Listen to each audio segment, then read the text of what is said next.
Hello, folks. Welcome back to Bear Clan's Hiking Sedona podcast. I've got another great interview coming up. Folks, my special guest today is Nina Rizzo. Welcome her. And Nina, go ahead and tell everybody a little bit about yourself so they're a little familiar. Well, hello out there in Bearland. Thanks for having me on the show. Yeah, I think I've known you for a long time, since before you even got here. Yeah? Like you were on your way in getting here. You think so? I think so. You think you felt it, huh? Yeah, I did. You mentioned it. You said you were transplanting, and I was like, all right, well, congratulations, you have. Yeah. Yeah. So I, too, transplanted from Phoenix. So I got out of there in 2009, came up to Sedona. My daughter was going to NAU, which didn't last long, but still, it got me to Sedona. And if you had said to me 10 years ago, boy, you're going to be doing this in Sedona, I would have said, yeah, you got the wrong person. Yeah, well, 10 years, so more like 20 years ago. So I came up to Sedona, and I had been doing body work since 1989, and I intended to pursue going further into my orthobionomy practitionership. I was grandfathered in because I went to school so long ago, and things have changed over the years. So could you give a brief about the ortho? Sure, yeah. Sure. So orthobionomy is an osteopathic-based bodywork modality, and it helps you reorient yourself with yourself. So we walk around in a lot of pain, and oftentimes we're not even aware that we're in pain. So with orthobionomy, it's a very gentle, it's a very subtle approach to working with the body without having an agenda, without imposing what you want to do to try to assist a person, and without forcing anything, and without using any force. It's more universal with the patient. Correct. There's different phases that we could work with people, even people who are who've been traumatized, who are afraid to be touched, who can't be touched for different reasons. So it's also more emotional as well. Deals with the emotion. Yeah. The body, the body is a multi-system machine. It's multidimensional. And so it's not just like physical, and it's not just emotional. It's mental, it's spiritual. There's past recognition going on in the cellular level. So it's a multi-system machine. And orthobionomy is a very general and subtle way to assist a person to start to become familiar with what's going on and learn to assist themselves and also assist them. Is it in any way similar to massage or Reiki, or is it like completely different? It's completely different. Yeah. It's completely different. In massage, where I started, you deal with muscle tissue, specifically muscle tissue, big pieces of muscle. And it's very superficial. Don't get me wrong. A good massage feels great. Yep. I'm even like, yeah, give me a good massage anytime. Right. But if somebody has like long-standing injury or chronic pain, or, I can say with a lot of gratitude, I've probably saved some lives, people who didn't even know that they were headed down a road of destruction. We call it downward spirals. Right. But kind of work I do is very different, is very specific. Yeah. So orthobionomy is completely different than a massage. Reiki works on an energetic level, I believe, with symbols, and it comes from a heritage of culture. And this has nothing to do with Reiki, although in phase 7 of orthobionomy, we do work with spirals and we do distant work, but it's very specific to how we approach working with the person's energy system in using a spiral.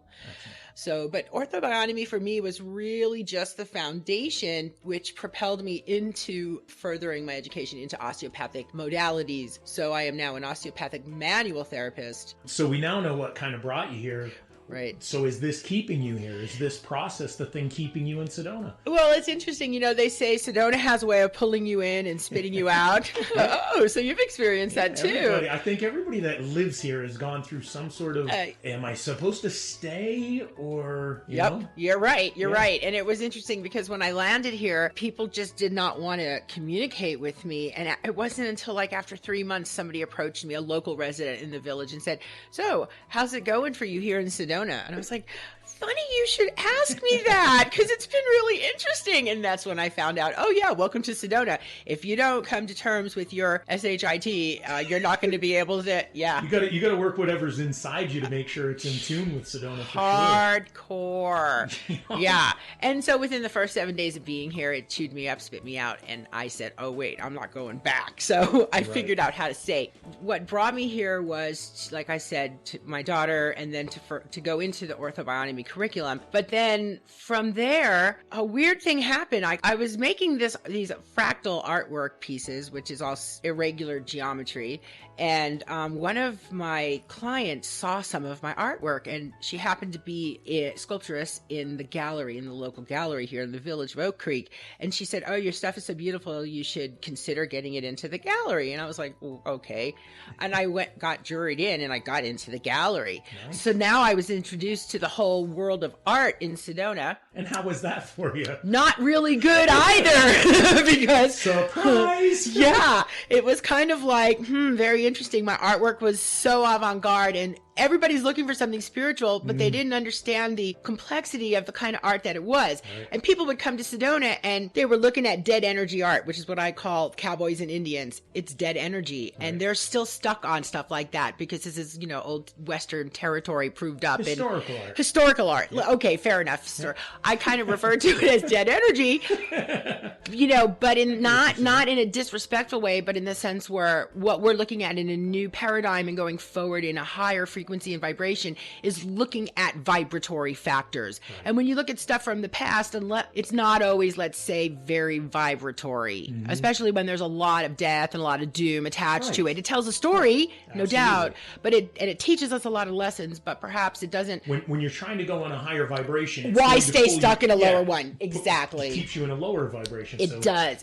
And even just even the vision of seeing that in your face, it keeps you stuck in that sense of time. It can, yes. Exactly. Absolutely. So what I found out very quickly from the artist, your art doesn't fit. It's too spiritual. And I thought, okay, wait, did you just say my art is too spiritual for the Sedona?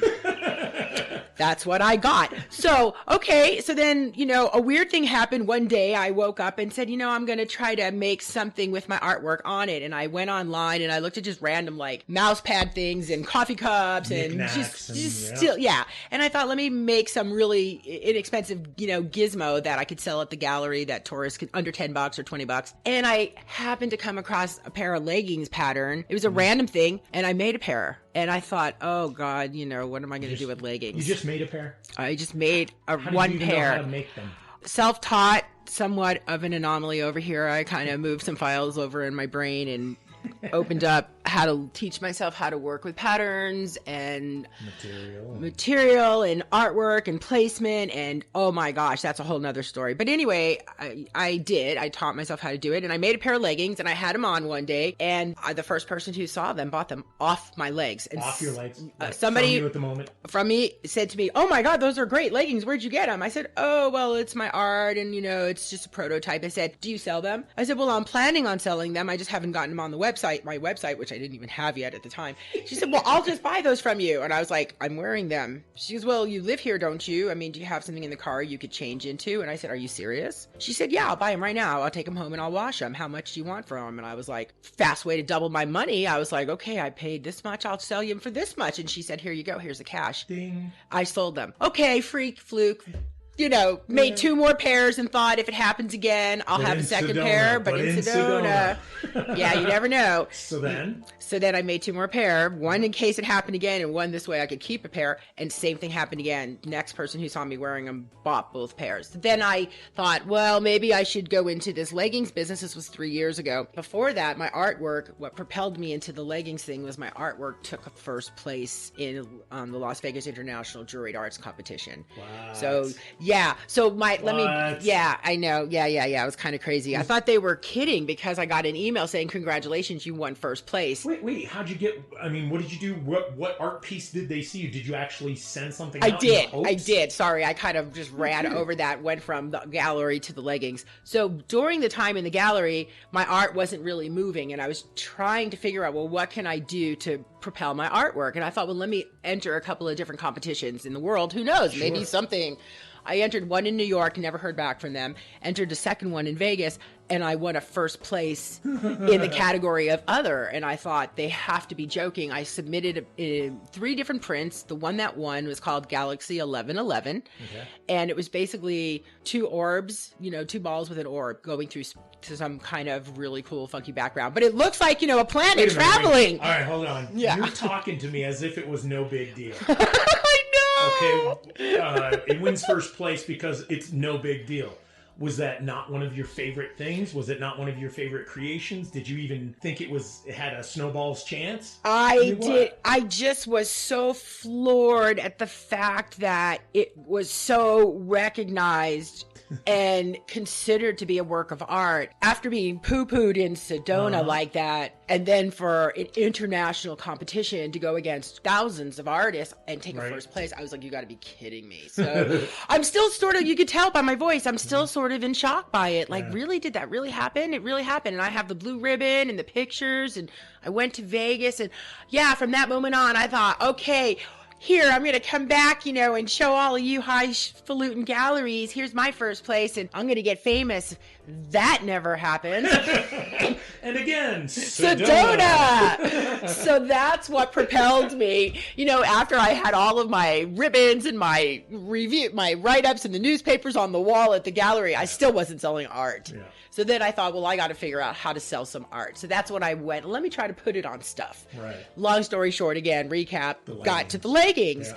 And so I ended up going into the leggings market, and I had no clue, other than the fact that my grandfather was a tailor in New York City. He made fur coats, and in that moment in my life, I looked at it in Sedona, said, wow, you're going to just follow your grandfather's footsteps, and he'd be so proud of you if he's still out there. But, anyway, so that's been a definite 10, 15 year school education in 1 year and a half learning curve. You jammed a lot into a little time. I went through 5 manufacturers, and that wasn't pretty. And I got ripped off along the way, and I learned and dealt with people from the Dominican Republic.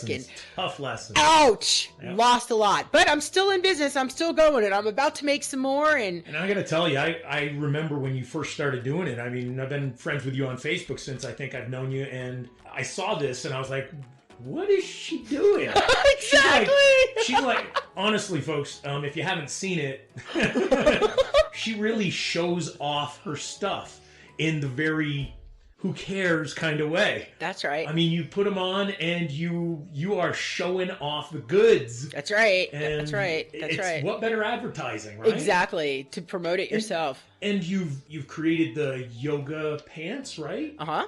And is there anything else? Are you expanding into other things with it, or is it just kind of staying right there and it's doing okay? Well, what I noticed was once I got situated with a 5th manufacturer, and by the way, everything is made here in the United States, so that's a big plus. So, and my patterns, I ended up with a girl who graduated from fashion school, and she made our own patterns. So from that point on, not only did I learn about fashion, I learned how to engineer my own templates and work with templates in Photoshop, which was, my files are over I thought my files for my fractals were big. Yeah. Try putting your fractals on patterns. Now you've got I need a building of storage just for the patterns. It's so insane. But anyway, no. And then I started to see that, people were asking me, well, do you have any tops that match? Do you have any this? Do you have any that? And I was like, well, no, I don't. And I need them. My new manufacturer was amazing, and he was like, well, here, why don't we do this? Why don't we put some, short crop tops on? And we got another pattern going, and I engineered those with some artwork. And then I always had this passion. Well, now I'm rolling. Now I'm like, well, hey, I'm a, short ass jeans over here, right? It's like, this is pretty cool. And I got the world at my fingertips. So I'm like, not only making short crop tops, my brain says, oh, you always had this vision and always wanted to bring back the 1970s wraparound pants. Wow. And so I told my pattern girl, Allie, I said, hey, do me a favor, recreate a pattern for the wraparound pants and let's roll them out, with some of this great recycled fabric. And we did. In this world, the way everything is in this country in this millennium, it's like everything is coming back. It is true. Everything. So it gives you the advantage to go, why not? Let's break out some 60s or 70s stuff. Absolutely. It's going to work. Absolutely. History repeats itself. And when you look at the fractal artwork that I make, it's an infinite pattern that is slightly different but repeats itself. Yeah. So as I've grown in my own way, not just in the bodywork world and not only in the fashion world with the apparel, I've looked at everything like, oh my God, my life is one big great fractal, because here I am like my grandfather, just a little different. Yeah. Here I am like this, just a little different. It's just everything in life is a fractal. And so the big pieces started to make more sense. Then, talking about showing off my apparel myself, well, after I started with the wrap pants, then people were like, well, can you make some shorts? And I was like, okay, we could do that. So one thing led to the next, and then I had these really cute shorts and a fat ass and couldn't wear them. And I'm serious. And I was like, oh my God, no way. I can't put those shorts on. I've got like some cellulite on my legs and it doesn't look good, and a lot of flab on those arms and a lot of excess waist on my waist. And I was like, no, that doesn't look right. So then I was in a panic because now I've got this great, like the leggings covered up the loose stuff. Right? And I was all right with that, you know? And then I was like, well, these shorts are hella cute. Maybe if I was 20 again, right? And then, so what tied it all together was I started seeing this stuff on Facebook for booty yoga, B-U-T-I, not booty, B-O-O-T-Y, although it's good for your booty, but this was B-U-T-I. And I started to see the workouts and I thought, oh man, that's so much fun. Well, maybe if I was younger. Long story short, after watching the little previews of these amazingly in shape girls do these workouts, I thought I'm going to give it a try. And I did, and I couldn't do 8 minutes of the workout. And I was like, FTS. Welcome to cardio. Welcome to age 50s. Yes, right? Too. When you've been a gym dog your whole life and you've been pretty athletic, and then all of a sudden you've been sitting around trying to figure out patterns and working in an office, and then all of a sudden it's like, oh, wow, I lost that. Well, I committed to myself and I became a booty yoga instructor. So I'm now a certified instructor, and those shorts look how good on me. They're damn good. I don't look chubby in not at all, right. my dear. Yeah, you're showing a good product. Really Thank you. So now I teach booty 4 times a week. I have the clothing. It's all for sale in Uptown. Look at your diversification. Did you even imagine it? No, because that's what I said at the top of the convo. Like, if you had told me 10 years ago, which actually would have been if somebody had said to me in 1990, don't trip on your shit, girl, you're cool. You're going to be in Sedona and you're going to be doing this, that, and the other thing, and I'm like, pants and yoga classes. What? Really? Yeah.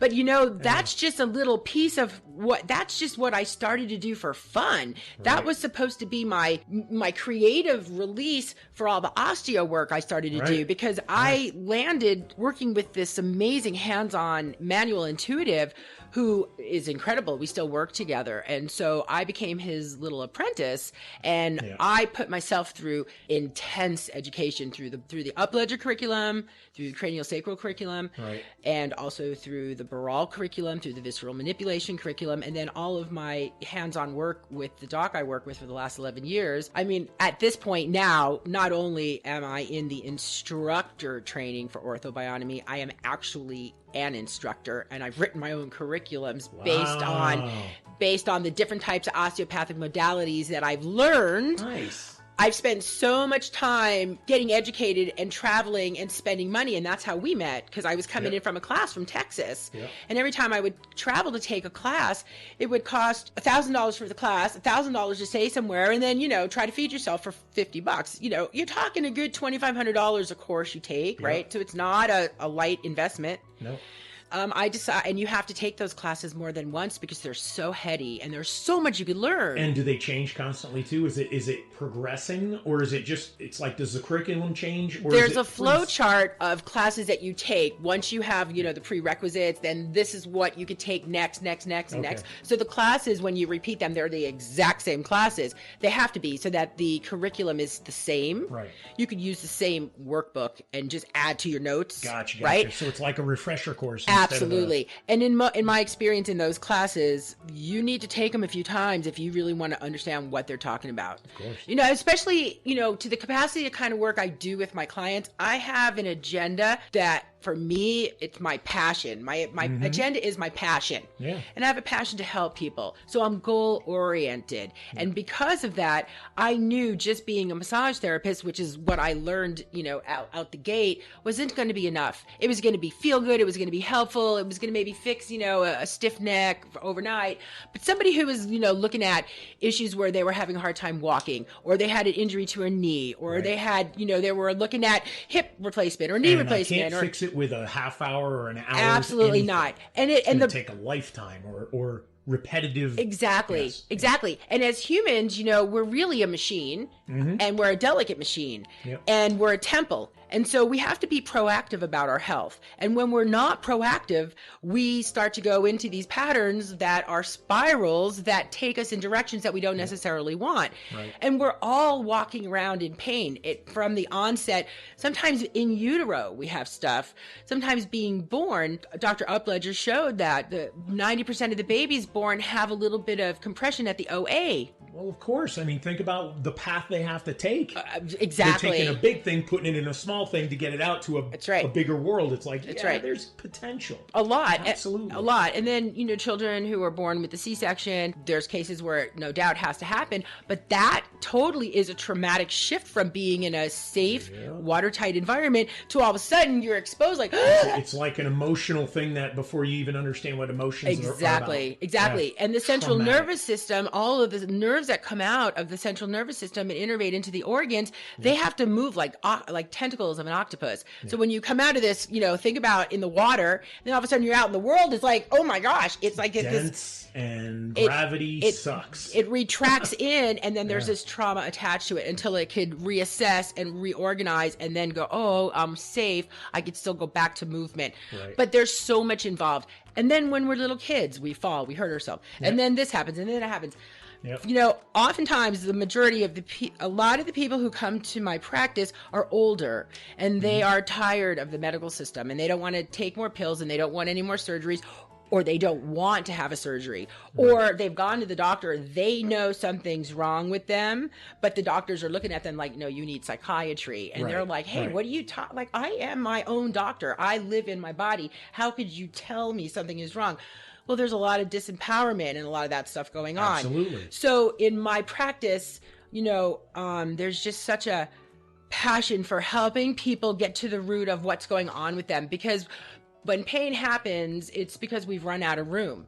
At a cellular level, our bodies are wired to survive. Otherwise, after the first time we fall down as a little child, we would die. We'd be like, ow, eh.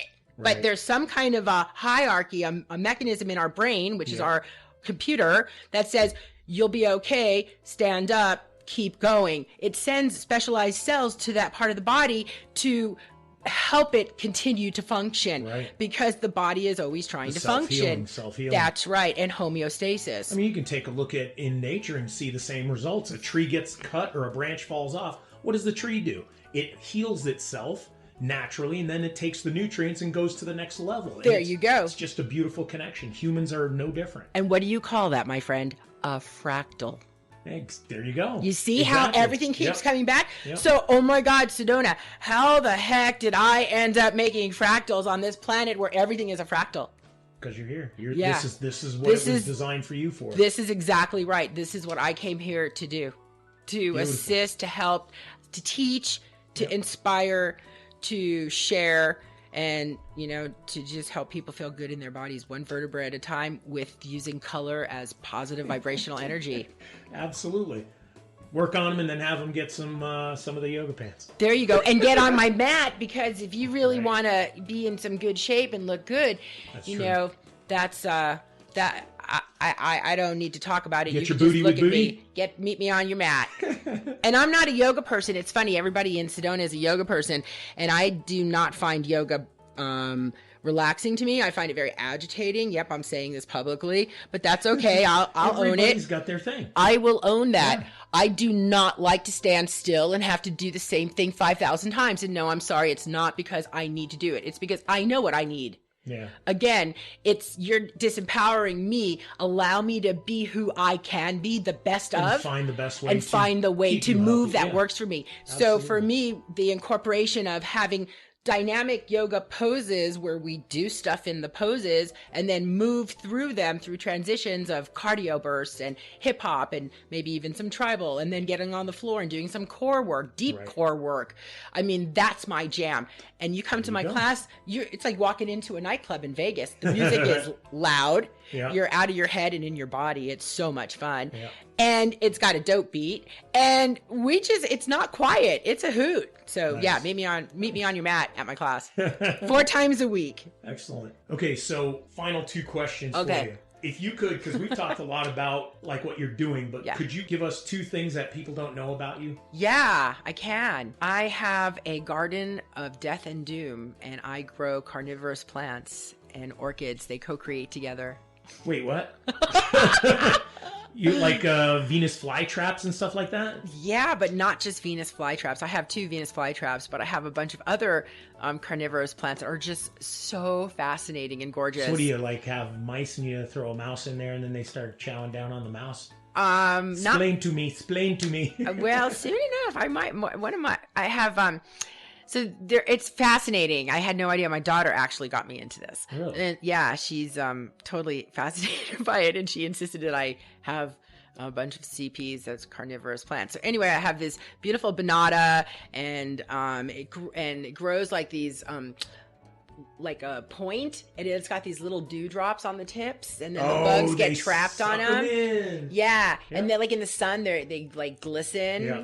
And so as soon as a bug lands on it, the juice of the dew, it's an enzyme, and it paralyzes the bug. Ooh. And then the bug not only stick, but they get paralyzed. So they can't do anything. They can't get anywhere. Yeah, and they just kind of flutter around. Now, does the pad slowly close? No, not the Venus flytrap does. The Venus flytrap closes, but some of them that have the dewdrops, the bugs just stick on it. I have a bonata, and I have, a little rosette, which is it looks like a little rosette actually, and it's got little fur all over it. And then I've got another one with long arms and paddles, and then the paddles have the little dewdrops on it. But then I have this Sarracenia, which are these long tubes with lids. And the bugs crawl into the tubes, and then inside the tubes there's these dewdrops, and then they go all the way down, and then they can't get back out. Right. And that's just, they're like big tubes with gorgeous lids, and the colors on them they're so gorgeous. And then I have my star, Nepenthes, it looks like it's got orchid leaves, and it could very well be in the orchid family. Yeah. But what I understand is like in rainforests in Cuba, they grow and vine up trees, and they have these little cups. They look like ball sacks, actually. Yeah. And I'm sorry, they do. Okay. And they, the leaves have this little dry tip, and as you spray the leaves, the tip grows, and then it saturates with liquid, and then it turns into this cup. And then the lid on the cup is closed, but then it pops open. For feeding, yeah. And so again, and then it automatically has this little liquid, like a 1/4 inch of enzyme fluid, from spraying it. It creates it. Oh, wow. So, nice. Yeah, it's fascinating. But what I understand, in the bigger rainforest, these Nepenthes get really big to the point where mice and rats could fall in them. So they're not quite that big. Like the bottom of the cups fit like about a silver dollar in diameter. So they're pretty big, and they're about 4 inches tall. Feed them insects? I do. Yeah. I play God. I hate to say it, but I do, and it's awful. Sometimes at night when my kitchen window is on, I see bugs attract to the, outside, and I have these little tweezers, and I go out there and I go, gotcha, sucker.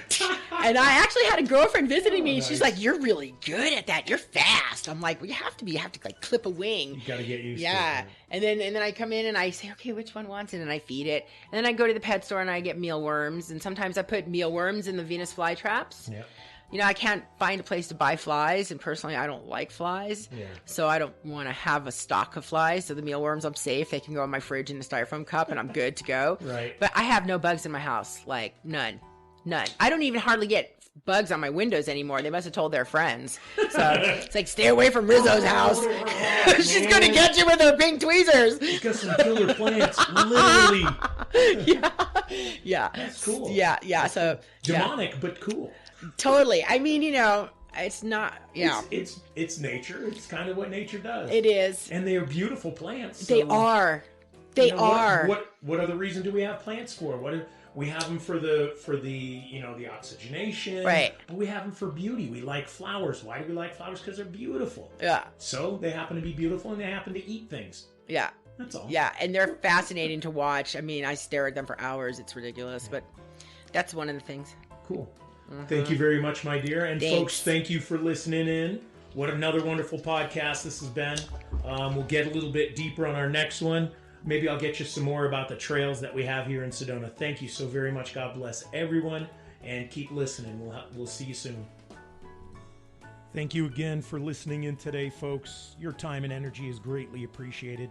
Please feel free to download these episodes, favorite them, share them, and even visit my YouTube channel, Yava-Coco Productions, for all the podcast playlists and for some insanely cool videos of my hiking adventures that I do in Sedona. That all helps me to continue to bring you more exciting podcasts and videos, both for healing, spirituality, as well as just kind of amazing videos of Sedona, Arizona.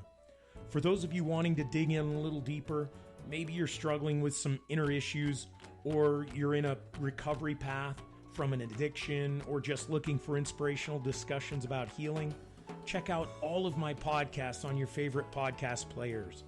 Titles like Path to Recovery Podcast, Cognitive Awareness with a Touch of God Podcast, Bear Clan's Hiking Sedona Podcast, and yes, I even have one called Star Wars, The Bear Awakens Podcast. We are here to help you, and what we're trying to do is offer you things that can help you for free. Plus, there's entertainment involved with a lot of these anyway. So thank you again, folks. God bless you, and I hope to see you on the rocks.